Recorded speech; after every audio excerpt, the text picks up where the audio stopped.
না এই যে এখন আগে তো আমি সারা বছরই রবিবারেও কাজ করতাম, এখন তো এই 2 সপ্তাহ ধরে কোনো কাজ নেই, তো কি করবো, মরে যাইতাম না।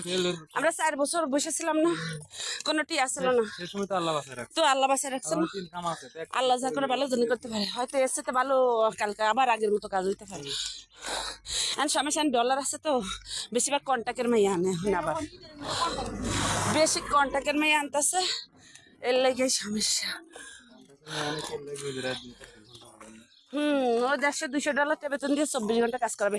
এই যে মালটা, হাই গাইস, এই দেখেন আমাদের দেশে মালটাগুলো কেউ কুত্তা বিলাইও খায় না, বাংলাদেশে থাকলে এতক্ষণ একটা পাতাও থাকতো না। হ্যালো গাইস, আপনারা কি দেখতে পাচ্ছেন? উফ, এই পাহাড় বেয়ে উঠতে যায়, এটা খ্রিস্টানদের গির্জা। ওয়াও কি সুন্দর।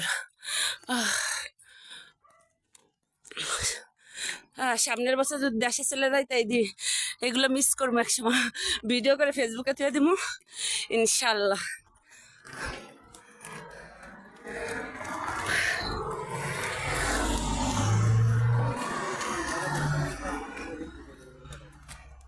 টিয়াও আনি নিজে স্বামীরের দোকান থেকে কিছু কিনা চিপস টিপস খাইতে খাইতে যাম।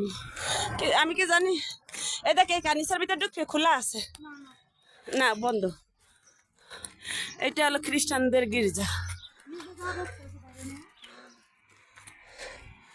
ওয়াও, এত হাঁটতে পারবো না, অনেক কষ্ট হয়ে গেছে।